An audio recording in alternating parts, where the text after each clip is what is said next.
Welcome, everybody, and it is officially underway. Dry January. Welcome, everybody. Amy TJ here. Robes is doing this for the first time ever. It's a new year, and a lot of people do Dry January. You're doing it for the first time. You've inspired me. You do it. You've done it every year for the past 10 years, except for last year, which is understandable.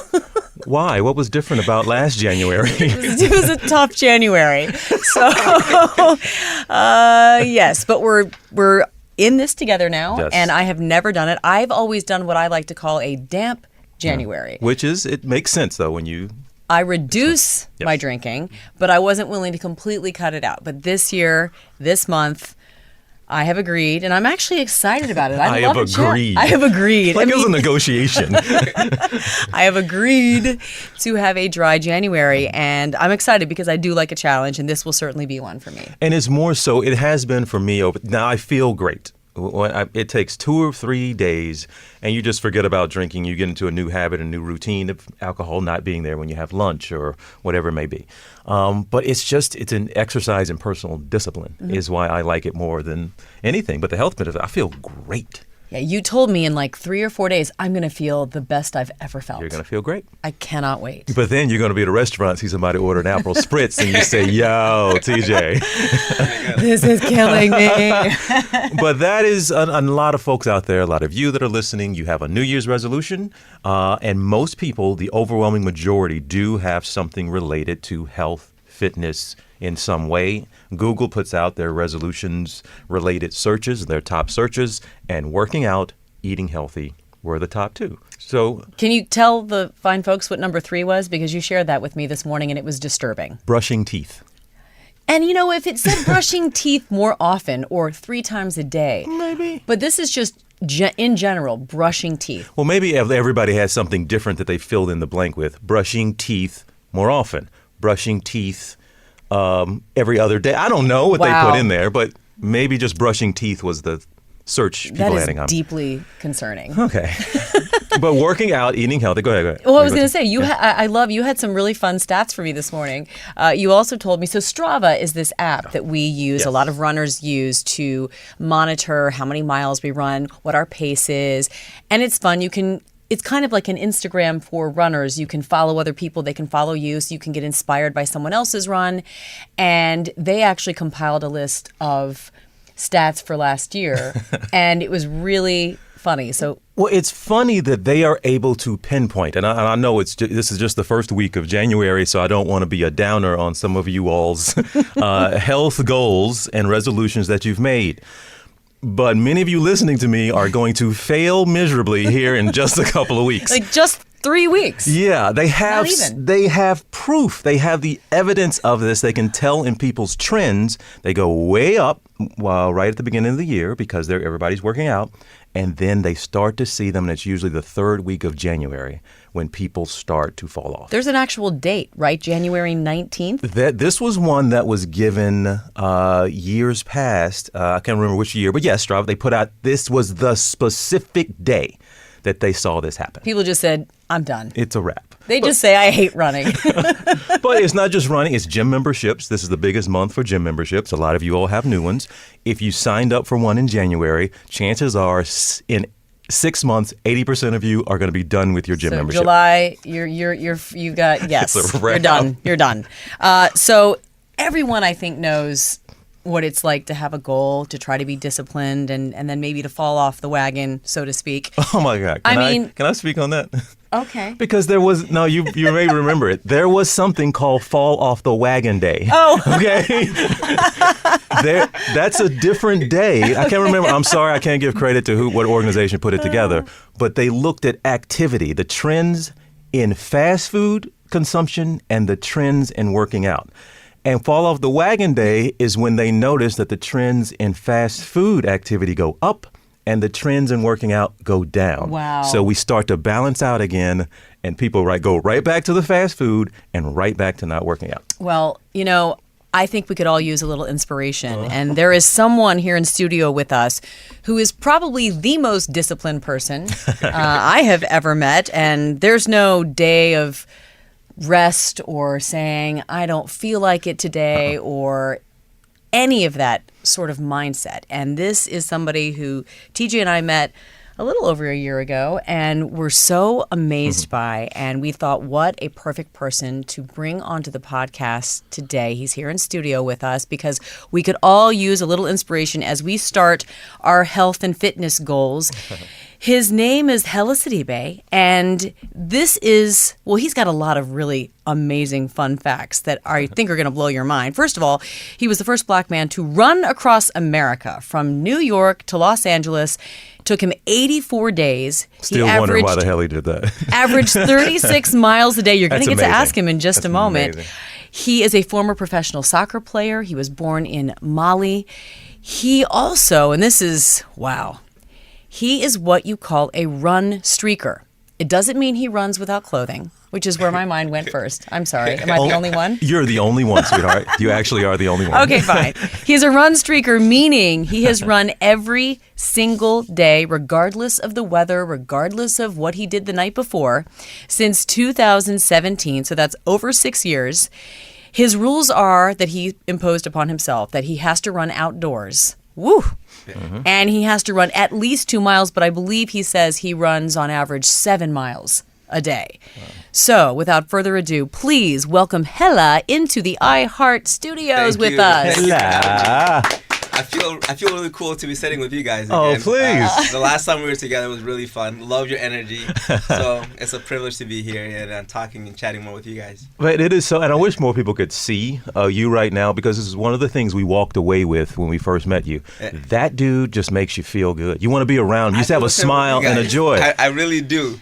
Since that interview, I was just like, wow, these are the people I want to be around. No matter what happens, you leave, your cheeks are hurting because you just can't stop smiling. That's what I remember saying it was all laughter and fun. That's what I like. That's what life has to be about. And you have a real joy of running, but it didn't always start out that way. No. So can we ask you, I said you were a run streaker. I explained what that meant. How many days are you on right now? So after I ran this morning, so it's day 2,423 consecutive runs. Every single day, no matter what. What's been the biggest challenge you had? Like a logistical challenge. You were traveling or something and you couldn't. So going to Australia in 2019, I had GoPro who had invited me. So I called them really sad. I said, I can't do this because I'm going to miss my streak. And I said, because of running, I met you guys and I don't want to compromise that. I was really sad because I wanted to go to Australia. It was 26 hours. So they said, how can we make this happen? They connected me with a travel agent. So I took 4 flights so I can get to Australia, so I can stop and get off the plane and get my running. So we made that happen. So I broke it down. I did a whole full YouTube video on it, just like explaining the whole scenario. Had video clips how I kept the streak alive. So that was a little tough logistically, but after that I got the routine of it. When I went to South Africa, I stopped in Germany for 15 hours so I can run. When I went back home to Mali recently, I made sure that there was plenty of time when I landed that I can run before the 24-hour window was closed. So you don't like direct flights? I don't like direct flights. I can't do it unless I'm just like in the transcontinental, which is fine. I'll have plenty of time, but I have to stop. Now you said those were some of your challenges. What is kind of you remember a wacky or a weird thing you had to do or a place you had to run that normally you wouldn't? What? Well, running across America. And also with the first black man, it's unofficial, but for 100% can say first African, because there's all these like, well, these guys did this, so I was just like, okay, I'm just going to say unofficial with that. But running through Arizona was really sketchy and really scary. Oh, wow. Yeah, I was scared for my life, and many times I went through some towns where like literally there's like a black figure that's being hung. You go through all these areas, just like, whoa. Yeah. And those areas I've never had to run so fast in my life. I'd be so destroyed and so beat up, but I'm just like, you got to pick it up so you can get out of those areas. Those has happened, and getting chased by dogs and things like that. But there was a lot of more beautiful part than that. But those have been some sketchy areas during the Transcon. What he described, I've driven through some places in the South like that. Running's a little bit different though, right? You're a little bit more exposed there. Can I ask you, what was the day that you said, today's day one, and I'm going to do this? So day one, I said May 15th, 2017, but it happened 3 days before. I just don't have proof of it. So May 15th, I started using my watch. So there's like a run every single day from May 15th of 2017 up until today. But I started like a few days prior to that. I just got to a point where I was just sick of everything that was happening in my life. And I was just wanted to stop making excuses. I grew up playing soccer. I went to the University of Massachusetts playing soccer. And I had professional potential. Pro teams were coming after me. And then they always come down to, Hellah, we want you, but your visa status. We got to try to sponsor you. It's a lot of money. We'd rather pick a domestic player who is a resident. Even if they have less talent than you, we can develop them and get them to where you are without having to pay all of the money, all the visa stuff that's not even guaranteed. Right. So I wanted to stop pointing fingers. So I was depressed. I was always been a happy person, but my dream was getting pulled away. The first dream was being a pilot. That was pulled away since 9/11. You can't be on a visa. And I had finished ground school already. It was ready for air school when they stripped that away. Soccer was my next dream, stripped away. So I just say, you know what, face something you're afraid of, that you're scared, and running hit me immediately because it was used as a punishment playing soccer, so I went for it. You said those were two dreams, yeah, right, that were kind of taken away, pulled away for whatever reason. What did you have a third one, right? Was there even something else that was a backup plan to backup plan? There was no third one. That was the last one. That's why I just went into this dark space that I couldn't get out of. I was miserable. You would look at me, Amy, I'd be pissed for no reason. You would smile at me. I don't want to look at you. I'm like, why are you smiling at me? That's how messed up I was. Wow, man. And I'm not a professional, but looking back, it was definitely signs of depression. Signs of depression. Yeah. And I recall you were in a tough spot financially as well, correct? Yeah. Yeah. When I signed a professional contract in Seattle for 1 year, which was a U.S. second division under the Seattle Sounders, Kitsap Pumas, and I remember the first week we were going to do grocery with teammates, and I had $0 in my bank account, and I knew that.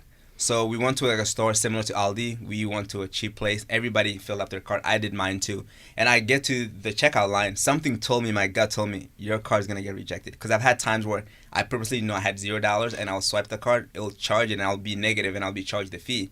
I thought that was going to happen, but something told me, Hellah, not today. So in a way, I was up next. I moved my cart. I sneakily went into the aisle and started putting stuff away. And when we were finished, we were leaving, my teammates said, Hellah, you didn't get anything? I said, no, I don't think I like anything in this store. I'm not really hungry, but I was dying hungry.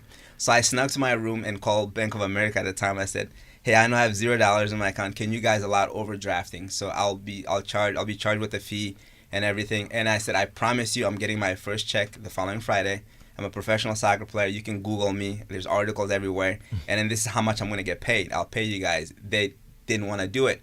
So I asked for a manager. The manager came in and said, hey, I don't know if that's guaranteed or not, even though you're showing, even if you're on the internet, but I'm going to give you a $30 credit so you can go get grocery. So that was life-changing.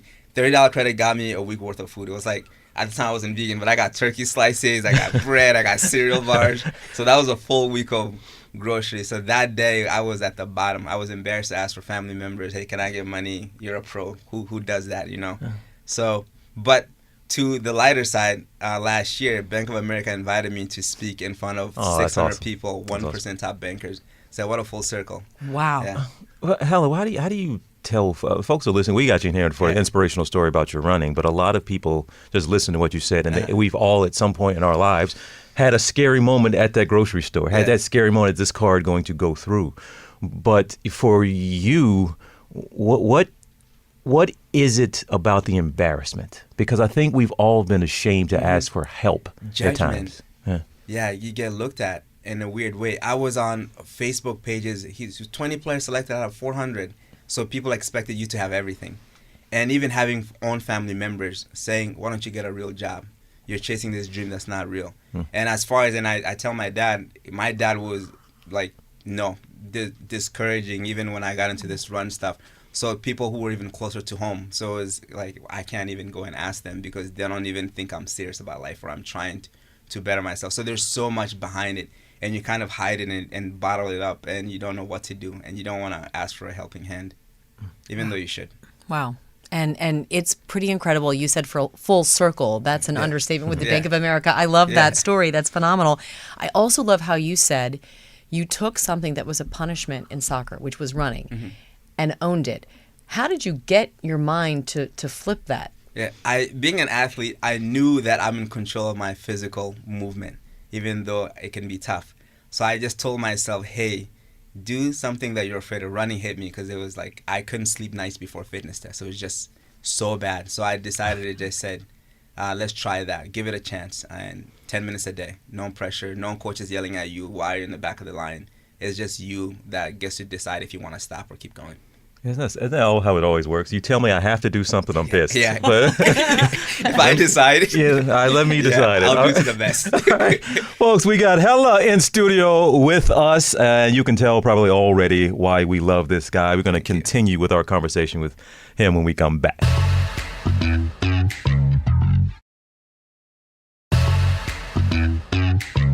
All right, back here, Amy TJ with Hellah in studio with us, a run streaker who is on what day? Tell me the day again. 2,423. 423 days. He has not missed a day of running. 26, right? You said you did. You just can't prove it. I don't count it. Yeah. You know, I was curious. What happened? That guy. Do you know whatever happened to that guy? And did you talk to him again? The Bank of America guy. Yeah. Who gave you a $30 credit? When I What was happened? there with literally was one of their CEO, I said, "Can you find somebody like in Washington?" I would love to thank him because that day, imagine you have to perform at the highest physical being and you don't have any food, you don't have the energy. So he saved me that day, the whole week, leading up till I got my first check. So I wanted to thank him. I said that to them if they can ever find, and I took some numbers down to follow up, but I would love to thank him. But again, this is a guy who, this wasn't a matter of some Bank of America policy. He just made He just a did that. decision He gave to me a give $30 credit. Wow. And I know they can find it because they told me that I have history with them. If they look up my name, my social security, they can find my account. And I'm sure they can track back and see the history yeah. to 2013. That's Wow. amazing. Yeah, 10 years ago. Maybe he's listening. Hey, that's That would be amazing. pretty cool. Yes. Hellah, obviously you ran across America, averaging 36 miles a day. You were going through mountainous terrain. You've done ultra marathons, and yet we ran our first marathon, I believe, on the same year, New York City Marathon 2019. But you didn't train for it, No. from what I've read. But you, the three of us, all ran this last marathon, New York City 2023, and you were nervous before running it. This one that I just did? I read that you trained for it for the first time. Yeah, Boston Marathon. Oh, the Boston Marathon. Yes, yeah. Okay. How would someone like you actually still have nerves It's crazy. about running? Because the 100-mile race, I had zero nerve. Both of them. Leadville 100, zero nerve. Western State 100, which is the oldest 100-mile race, zero nerve. Because I had experience running across America. You learn how to deal with your body and your mind, how to fuel when you need to, how to force feed yourself when you don't have any appetite because your body's still burning calories. We're talking about I burned 13,000 calories over 100 miles. So I had the tactic and logistic to figure problem solve because I did it for 84 days. So that was nothing. I just knew how to put the workout in and I'll be fine. But the Boston Marathon, I'm trying to run at a threshold pace. We're talking about holding no less than 6 minutes 36 seconds per mile. So knowing that I have to hold that pace is another challenge within itself. So that's why I was nervous for the Boston Marathon. And as Haley, as the course says, that adds more. That makes a lot of sense. Yeah. Six- That made me- Oh my 6:30. gosh. 6:30. I can't run from the cops at a 6:30 pace, man. That's what you say now. We'll test that theory, TJ. No. And how'd you do? I missed my goal by a little bit. And the sub 3 was by 1 minute 34. But I actually, this is for the first time I'm going to say it, I was thinking like no slower than 250. I trained really hard. I went to the Boston course 2 times and ran on the course, went over Heartbreak Hill, the toughest part of the race, holding 6:36 per mile. I did a 23-mile long run. I did an 18-mile long run, 7 out of 10 level. So I was fine. That day of the race, I don't know what it was. I was just stuck in this pace I couldn't get out of. So this year's redemption year. And I'm going out there. I'm finding a flat course. And I'm saying this publicly, I'm going to run a fast marathon. I'm preparing really well for it. Yeah. I believe you. Yeah. And I think you will. Thank you. For you, what's a fast marathon? I need a 245. And I don't like to put my goal out there like that. I just like keep it quiet and then say, hey, look. But I'm going to say it because I'm going to work hard, whatever it takes. All right. If anything within my control, I need to get a 2-hour 45 minutes. It's so funny that you say that because it's probably the biggest question people ask when they find out you're running any race, a half marathon, a marathon, even a 10K. What do you want your finish time to be? And I never want to say it. I never want to say it. You save yourself from the headache. It's way too much pressure. It's Yeah. way too much pressure. And every race is different. Yes. The weather, the terrain, what you ate last night. Yes. I mean, you could be best prepared and then you get humbled the day of the race. Like, oh, I didn't know this was going to happen. Am I overtrained? Did I undertrain? My stomach's feeling a little funny. Why does little Oh, came the out of stomach nowhere? thing. Yeah, the stomach TJ thing. actually had to stop we were on such good pace this past marathon. We were and crushing it, man, we were for us. crushing it. Yeah, not by your standards, but by our standards. And my stomach at mile 22, 23, I actually threw up on myself. And then I'm I so had sorry. to go off to the side and finish. I felt awful. And we were the two of us standing there. Hey, everybody. It happens. Get a look. My parents were tracking me and they were like, what happened? Why was she moving? For 5 minutes. And I was like, yeah, I might have been vomiting. Yeah. We did finish. Yes, that's you all did. that matters at the end of the day. And it was still my best time ever, but it Was could have it? been so much better. Yes. Could it you was. imagine? Isn't that amazing to know if that didn't happen? So next time we hope Right. that doesn't happen. And then And Hellah, Cool. please, this was not a quick little blah, blah. We were on the side 5+ minutes, maybe That's a even My lot. stomach 10 minutes of a stop. Yeah. seized. Wow. I mean, it was seizing, and I had to let it and do it. you know what? it It's needed not to do. even just about the time you wasted. It's the rhythm that you just got off Yes. of. So you going back to picking up that rhythm is much tougher. So huge kudos to you because going back in there to that flow. Because as soon as you stop, especially a course like New York, your leg starts to tense up. Your Yeah. muscles start to be Yeah, we relaxed, know. and then it hunts you. So you guys are troopers to Dude. stop that long and resume the run. Well, That's why I don't ever want to stop. I'm like, I know. I was can't grateful. stop. I was grateful to him. I was like, please keep going. He's like, obviously I'm not. Obviously I but wasn't. but I would have been totally understanding if he had, because as a runner, you know what it means to have to stop your rhythm. Yes. In terms of understanding runners, I'm sure you get this a lot. People just ask why. Why? Because it's hard. It's not easy. And all of us have runs where we want to stop and we don't want to keep going. Yes. And a lot of ones where we don't want to start. yes. Why do you run? What's the joy? It's changed my life in so many ways. Not even like the extras. I'm talking about how I feel good mentally. I just find myself smiling because I feel like I conquered something that day. Even today it was freezing. When I started, it was 26 degrees. But when I was out there, I felt like I was a trooper. You feel like a warrior. Like I can go out there and battle this cold that I get to just endure for an hour, which is nothing out of my whole day. And then when I'm done, I just feel accomplished. I feel invincible. I feel like nothing can stop me. So that feeling alone was everything to me. And it makes me want to get out there every day to keep proving to myself. But what really helps me nowadays is knowing running is a privilege that not everyone has. There's people out there who can't walk, let alone run. I see it all the time. The more you run outside, you see people who are amputee by accident, by war, by birth. So it's almost like insult to me that I'm not using my privilege. They would do anything to have the ability that I have. So in my back of my mind, I'm doing it for them every day because they would love to have what I have. You said back of your mind, and I wanted to get to the mental part of all of this, the physical. To hear you run a ultra marathon, and you run 100 miles, that's just insane to most people, Yes. right? Physically that you can do that. But the part about the mental still, right? You sometimes you don't want to even go. But then there are some times where you're out there and you don't even want to stop. How have you tricked your brain, and Yes. even as much running as you do, how much tricking of your brain are So you still having to do? You have to be crazy enough to tell yourself that you can do it. Okay. You got to literally tame yourself. Be a child. Imagine, oh, I can do this. But also, you got to be smart enough to do the training while tricking yourself in that way. But I always tell people, we go out there to do these races and we get mad and we complain. Why? Who signed you up? You did. You did. So I said, I signed up for this. No one made me do this. So I better shut up and just keep going. If I want to stop, hang my bib up, and that's okay. Walk off the course. No one's going to come and say, hey, you stink, but you tried. At the end of the day, you tried. So I have it in the back of my mind. I signed up for this. And I have this mindset, no matter the circumstances, if I have to crawl, I'll crawl. I have 30 hours to finish 100 miles, which is good to know. But whatever it takes, I'll get it done. And then you have to also know with these races, as the high gets to the highest point, don't get too excited because it's going to dip right back down. But as low as you are, just know that hold on a little longer, you're going to get a new high again. So it's just up and down. So whenever you're up, know you're going to go down. Whenever you're down, know you're not going to stay there. So you just have to play that game. And sometime when you're down, you think it's coming soon. It comes forever. But there's a hope that it's going to come. So that's going to get you, oh, I just covered another 30 miles waiting for this high to come again. Now it's here, but you just covered 30 miles. But you were suffering, but you were expecting it to come, which helps mentally. Wow. And I know that you said among your rules, they have to be outside. Outside. The run also has to be at least 2 miles. Mm-hmm. What's a 2 mile day for you? Yes. Are you did you have too much fun the night before? Did you not sleep that well? Don't For have you to time. say I'm only going to do 2 miles today. So there's two examples. One just happened recently. So when I was leaving Mali to come to the U.S., it's really tricky with the flights. So I got up 5 in the morning, and there's a big field behind my house. So I did laps for 2 miles. And I just did circles. I just wanted to make sure I get my run done. So 5 in the morning in Mali was midnight here, so it was already the next day. So I wanted to be safe before I get on a flight. I get trapped in the tarmac for 12 hours. Next thing you know, I'm landing and it's already midnight. I don't want to compromise my run streak.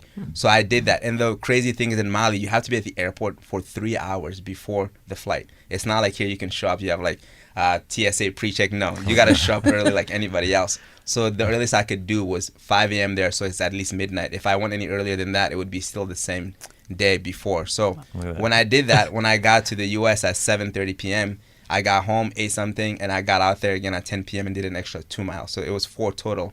So that got me to add a little more to it. And another example was when I had a wisdom teeth issue. So I had a wisdom tooth that was coming out, and there was a molar going up. The wisdom tooth was blocking the molar. So the molar was coming down on my jaw and the bone. So it was making the bone very thick and thin and fragile. It could crack. So I got the wisdom removed, the molar shaved, and I had to do an implant. So there's no gap back there. So when I did that surgery before going in, I got up to run 6 in the morning. Surgery was at 8. And I told my doctor, I told the ortho surgeon, hey, if I can't run, I'm not doing this. He's like, well, you're not going to have a teeth and you're going to actually lose sensitivity in your nerves and you can't talk anymore. So you decide. So I said, my pain tolerance is pretty high. So he only prescribed me high Advil. And so the next day, I waited till 8 at night and I went out to run 2 miles. Ooh. The reason I kept it at 2 miles is because he did say something, the blood pressure. So the more I was out there, my mouth was getting full of blood. So it wasn't about I couldn't handle more than 2 miles, but it was safer for me to stop the bleeding. So I just tapped it. Wow. Yeah. So nothing is going to stop this streak. That's my goal. If it's within my control, that's it. Yeah. And you haven't had an injury issue that stopped you from the streak, have you? I've had injuries, but it didn't stop me. And it was so bad. I've had push-shin injury where it lasted 60 plus days. Where I get home, I'm in so much pain. I go hide in the back of the room, stopping myself from crying in pain. And I've had that. So the second time it happened, I cut my mileage from 60 miles a week to 21, which is 3 a day. That wasn't working. I cut it to 2 a day to 14 mile a week until I got rid of this injury. But there's no really way for me to say, hey, I'm going to, because I look at running as life. I'm not going to tap out and throw my towel in the bucket and say, that's it. I'm just going to do my best with it, whatever circumstance I'm dealing with. So that's the goal. I'm sure you have had people come up to you and just say, you're an inspiration, but I can't run. Mm-hmm. Even though they're not injured and they actually, we know physically can run. Mm-hmm. What would you say to somebody who wants to start a regimen, nothing like yours, but maybe just to even run a mile a day or 2 miles every other day? Yes. How do you motivate someone to say this is actually something that can be beautiful and joyful and beneficial in so many ways? Yes. So at first, be impeccable with your word. Whatever you say is what you're going to do. So be nice to yourself. Say, it may be hard, but I can try. You don't have to say, I can try. And I said, do something attainable. You don't have to go out there and do 10 miles. I know if I were to start 5 miles a day, I could have done that. I would have been done within a week probably. I said 10 minutes. It was time. It wasn't distance. So I was covering at just over a mile.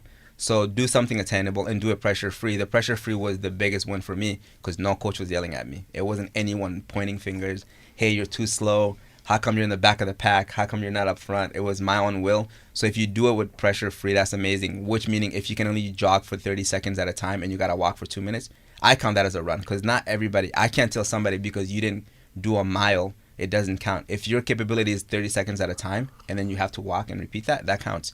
So this is why I love run streaking, but there's a run streak association that I disagree with. I don't like that page. I hope it didn't exist. They said if you don't run a mile a day, it doesn't count. And I said, who am I to tell somebody who is physically not able to do a mile without? If they can only do 5 minutes, if that's not covering a mile, you're not going to tell me that I'm going to go tell them, hey, that doesn't count. Their capability is 5 minutes. So whatever pressure free is the best, and you do how you want it. You set your own rules. And when you do that, you find yourself going longer, further, being better because you're getting better and you're feeling comfortable and you don't have to worry about the outside noise, which is really hard to do. All right, we are here with Hellah. Quick break, but when we come back, we're going to ask him as we wrap up about 2 things when it comes to running, if you're just getting started, that are going to be key to your success. We continue in just a moment. Amy and TJ back here with our good friend and constant inspiration for at least my running is Hellah, and he is here to talk a little bit about how to motivate all of us to keep up maybe our own run streaks, maybe not quite the way you do it, but one of your tips, and I love this, because TJ and I live this. Yeah. Is it better when you have someone running with you? Absolutely. I'd rather run with people than by myself. It just time. It might not be the fastest pace, but it feels like it was the fastest time. You could be running a 10-minute mile pace for 10 miles. And you're like, oh, we finished 10 miles already? Because there's so many conversation going on. There's so many things that you get to share with each other. It makes the time just go so much quicker. And you don't think about the pain of running because you're with each other. There's that African proverb, Yes, right? If you want to go fast, you go alone. If you want to go far, you go together. I love it. She And uses that's a that fact. all the time. I love that. I live by that. You Because talk during. Also, go ahead. I was saying I slow you down, so No. You're the one that got me out there in the first place. So it's Yes, never. everybody has their own little things that they bring to the table. Yeah, and I would much prefer always to run with somebody. Me too. Always. And again, we were talking about Strava, their stats, but one of them they put out is that their percentage, like 10 and 20%, people run, they go faster and they go farther if they're with a group. Yes. They have statistics that so show much. that. And I run with people who are faster than me, and they pull me. I'm like, whoa, there's no way I would have been able to do that by myself. Yeah. Because I don't have that capability in my mind to pull myself, because sometimes you hold yourself back a little bit. So it helps in so many ways. It really does. TJ's just asking me if he can now take the lead, and I follow him so that he can pull me. But it is. We run different speeds, different paces naturally. I always run behind her, and we don't talk during the runs. You do like talking while I you're love on runs with talking. people? Okay. Yeah, I love talking. We did on vacation, Yeah. and it did go by very quickly. Always, but you don't like to talk during the runs. You for know what it whatever is? reason. Slow down slow enough that you can have a conversation like this, conversational pace. Because that's also building your aerobic strength, skeletal and muscular strength. So you're not missing anything out of that. There's a saying, run slow to run faster. So if you feel like you don't want to talk because you want to focus on your breath, go much slower. Okay. The breath won't be an issue, and you will conversate, and you're actually building a different type of fitness. See, that's when I think I told you, it was Matt James. I went on a run with him, a friend of ours, and he wanted to talk. And we ran 5 miles. I'm like, I can't talk for 5 miles. That 5 miles went through. We were in natural conversation. Yes. That's when I said, Laughing, maybe I'm in having- pretty good shape here. Yes. Yes. And then I feel like you get so much different, like, adrenaline through your body, where, like, at pace like that by yourself, you might be breathing a little heavier, but that also gets calmed down because your body's at a different state when you're with people. The other thing they say is key to success is setting a goal. Yes. Not just a goal of, I'm going to run a mile today, but some people, if you set a goal of, I'm going to do the 5K that's in 3 months, Yes. you have a much greater chance of success. I agree. My streak started with 10 minutes a day for 2 weeks. It was a 2 weeks goal, turned into 6+ years. So I had to start somewhere. I didn't say I'm going to run every day for a year. After the 2 weeks, though, I'm like, I don't think I'm going to stop for at least 365 days. But I didn't jump to the 365 days at first. It has to be something small goal that leads up to the bigger picture. All right, we heard your Boston Marathon goal, but do you have any other goals for this year? Yeah, running? so I want to actually get into Rotterdam for this spring because I'll be honest, it's flatter. It's flat as pancake. So I want flat and fast. So it's the redemption from Boston. Redemption. But, yeah, redemption year. So also want to do a run in Chamonix, France, which is the UTMB. Have you guys ever been there? I have been to Chamonix. It is one of the most beautiful towns in the world. I went 2 years back to back, and it's amazing. During UTMB, which is like the biggest ultra marathon weekend. Are in the you world. running? So I climbed. I did some technical climbing on the Midi, is what they call it. You're not running up there, are So you? you go through all the mountains. Like we're talking about Switzerland, France, and Italy, and back into Like France. 12,000 feet, 13,000 Yeah. feet. Yeah, you're high up there, and it's insane. It's a tough race. So I'm not gonna do the 106-mile race there. It'll be like the 50+ kilometers, so over 30 miles. Ugh, That's the race I'm slacker. gonna do there, and then Jeez, come on, Hella. At 30. massive elevation. yeah, the elevation. That's what I'm considering 'cause that. The elevation Yeah. is anything over 9,000. Yes. You have less oxygen. Yeah, I don't want but- to be a fool and then say, you know what? So I'm going a little shorter but higher elevation. But I will do a 100-mile race in October this year too. So it'll be 2 ultra marathon, one longer than the other, and a marathon in the spring. So that's my ultimate goal. And I hope I can get out there for the Olympics in Paris just to be there. I just love Wow. any running events. So maybe I'll do their marathon because they're actually allowing regular people run marathons at Really? the Olympics this time. So you can actually, there's an app as well where like you can do challenges. They'll say you have to run 5K by 8 p.m. So they'll select you and give you random bibs. So there's an app that I've signed up for. There's challenges that if you complete, so they're gonna get, I think it's gonna be like 20,000 plus runners. So the elites are gonna take off like a regular marathon, like the Olympians, and then us regular average runners are gonna go after. So That's people amazing. can run the Olympics this year. That's amazing. That is Insane. so I'm trying to cool. if I can get in, I don't care about time at that point. I'm just gonna say I ran at the Olympics. We I'm gotta not gonna try say I'm that. an Olympian, but I ran at the Olympics. We gotta get that out. There's you connections. I'm exploiting every option. That's amazing. I'm finding a way. you just Try it. massively piqued our interest. Yeah, I think that it'll be epic. And you can go. Wow. Yeah, and then you go do something like that. You can just be part of the world coming together every 4 years. That's what's best about the Olympics. So, and running is one of the biggest things that bring us together. So I hope I can get into that as well. That'll be like a side thing. Just do it for fun. Yeah. But if just doesn't do it happen, for fun. An If extra it doesn't happen, marathon. I'll go spectate. Well, I mean, and I love what you said about running bringing us together. I feel like that at every race. Yes. I feel like that even when I'm running down the West Side Highway, you see other runners. There's just there's a community, there's Yes. a camaraderie, and everyone's looking at each other knowing that you're probably suffering slightly, Yes. but you're doing it anyway. Exactly. And there's some sort of, I don't know, fun camaraderie to that commitment. Yes, and of helping each other fitness. too is big. Like pulling somebody. One of my best experience last year was actually not even my 100-mile race or any of that. It was I helped a blind runner finish the New York City Marathon. It was the most fulfilling thing I've ever experienced throughout this run streak. So it wasn't about me and my time, but the smile on his face that we hit his goal and the excitement that he had. Rolando is his name. It was just like, wow, this is bigger than me, and it reinforced that. So helping each other. Running does that, and we help each other in ways that we don't even know. Even like you said, you guys running together, you're helping each other without even thinking about it. I think that's important too. Yeah, in the past couple of years, I mean, on one hand, we could probably count how many runs we didn't do together. See, Yeah. that's amazing. Yeah. And you are into helping others. I know that you that's give back. My goal. This isn't just about your personal No. goals or what you can accomplish. You want to give back, and I know you founded an organization, Souls for Souls. Yes. Tell us a little bit about it because it really is inspirational. Yes, so Souls for Souls is a nonprofit that take unwanted shoes, newer youth, and clothing and turn into opportunity. And their biggest goal is to, you feed a man, they live for a day. You teach them how to fish, they can live for a longer. So that's the goal. They've helped so many people by giving used shoes and new shoes that can turn into business in a lot of first world country and third world countries. So it's not just like third world countries. Even in the U.S., there's people here that don't have a pair of shoes. And the reason this worked out perfectly, I grew up in West Africa. A pair of shoes doesn't come often. So we're talking about you have one pair of shoes, you have to use it for 5 years. And we take care of it so much. I wouldn't wear my new shoes until if it's occasion, if it's like holiday. Otherwise, it's not every day. You're walking around barefoot or you have sandals on. And sometimes you outgrow the shoes. It's not that you didn't take care of it. You just outgrew it and you don't know where your next pair is going to come from.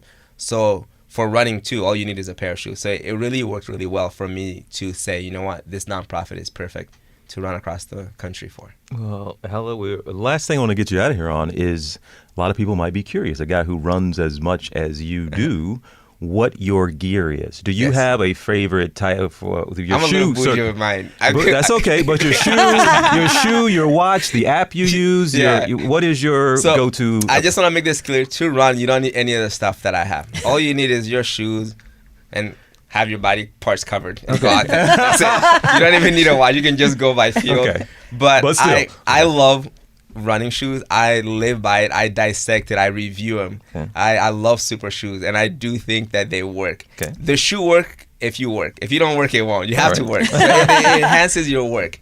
I love those. I wear 4 watches when I run. And the reason is not to say I have 4 watches on, because I am a YouTuber. I review these watches. So I'm about to rotate my watches and get new ones that no one really talks about. So sometimes we don't have to worry about buying an $800 watch. Maybe there's like a $100 watch out there that's doing the job. So I like to do reviews like that and let my audience know this can work too. Yeah. So I wear 4 watches when I run. I love my running fits because I think that running is tough as it is already. But imagine, have you ever put on that sick running outfit? You're like, ooh, I feel good. I look good. I can't wait to get out Oh, there. yeah. 100%. So it is the accessories that makes it yeah. fun. So I love to try to look as fly as possible. Maybe to me sometimes it's fly. Maybe someone will look at me like, this is not it. But as long as you feel good. So I love my running outfits. I love my running shoes and my gadgets. What's your running shoe? I wear Hoka all day, every day. I started wearing Hoka. I told you guys about this when we met. I started wearing it when I did I did the New York City Subway System Challenge, which is 245 miles. That's the length of the subway system in New York City. So the goal was to start in Labor Day and start Memorial Day and finish in Labor Day weekend. So it's 2 miles a day. So I did it in 1 week. So I was doing 35 miles a day. And when I started this, I reached out to Roadrunner. I heard about these shoes that's good for ultra. It was Hoka. It was the Clifton 6. they gave that to me. I put 105 miles on it, and I fell in love with it. So I just started wearing Hoka, and next thing you know, I'm sponsored by them. Okay. But it's my go-to shoes. If you want shoes for comfort, they have it. If you want shoes for walking, even though it's running shoes, they have it. If you want shoes to just train, they have it. If you want a shoe to go really, really fast, they have it. And there's a shoe that's about to come out that is beyond super shoes. And you know, you hear sports cars, there's like sports cars, supercars, and there's hypercars. I don't know if you heard of that. Okay, yeah. So the hypercars are like Ferrari, Bugattis, and like Pagani, Koenigsegg's. And then there's no such thing. Have you ever heard hyper shoes? So I just came up with this. So this shoe that I ran with this morning is gonna be in hyper shoes. Wait, what not a shoe? Super shoe. It's beyond. It's embargoed right now. It's not available to us. So it will be available this year, but this shoe is extremely aggressive, extremely responsive. And I was screaming when I was running in it because how effortlessly I was moving for the pace that I was going at. Okay. But I love shoes like that because I depend on those to help me hit my goals. I got to get fit, but they help. Oh, and I have to ask one last question because I see that you're vegan. And diet is such a big part of running. Yes. And it's so difficult to figure out what to eat, what not to eat. And I'm blown away that you have been able to be a vegan and run the miles you run. I've been vegan. Actually, next month it will be 8 years. I started before even the run streak, 2016. So I went to school for public health and sociology. I learned stuff and then things that weren't taught to me that I learned after college. So I decided to take my diet very seriously. I went cold turkey. I washed out forks over knives. That's all it took. 20 minutes in, I was dumbfounded. Wow. And then I decided to clean up a little bit. And the one thing I regret about being vegan is that I didn't do it soon enough. Because as soon as I went, it works different for everybody. Mine was instant energy. I couldn't stop. And some people, it takes about 2 weeks for your system to get used to it. So I think the reason I can go out there every single day because there's less inflammation in my body. We're talking about less animal protein and fat and things like that. So that causes inflammation. So my recovery is a little more efficient because of that, because of the plant-based diet. So I think that's been a very crucial to my run streak. But saying that, I'm not a vegan that's always so strict. I eat my fatty food. I love my cheeseburgers. I love my pizza. So I'm not going to pretend here like I'm Mr. Perfect. Because even 2 days ago, I drove to Hoboken. I would have drove to New York City to go get vegan cheeseburgers, which is real better burgers. The best burger you'll ever eat. You won't even know it's vegan. So I did that. I drove 40 minutes to come eat 2 cheeseburgers and a milkshake to go back home. It took 40 minutes. Wait, it was still a vegan burger though. It was vegan, impossible. So you're not cheating. You're staying. Yeah, I'm not cheating. I'm just saying I don't eat always healthy because veganism is not always healthy too. It's about the ethics. You can be healthy for sure, but also I want to also be transparent. There's unhealthy vegan food. I also have my share for the unhealthy vegan food. And you're not a drinker. You don't drink. I drink occasionally. I'm not. I can count in my hand how many times I've drank in a year for sure. But if I do drink, I love Malibu Bay Breeze. That was introduced to me by my fiance's uncle. That drink is really good.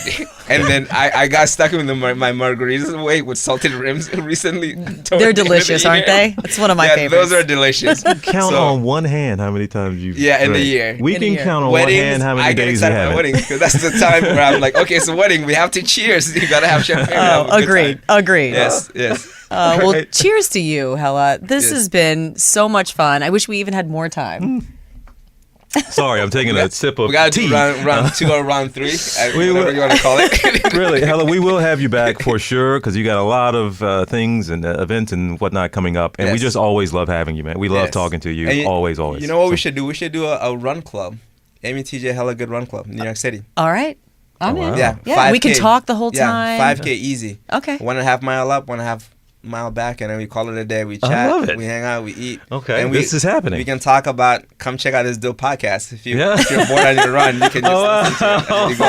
Look at that. He's brilliant. I love it. Andy, why didn't you think of that, man? All right, well, Hellah, it's an absolute pleasure. Thank you so much. You all will be hearing from Hellah again here on this podcast. 100% sure. This is incredible. Thank you so much. Thank you, Hellah. And everyone, don't forget, you can follow our podcast at Amy and TJ Podcast.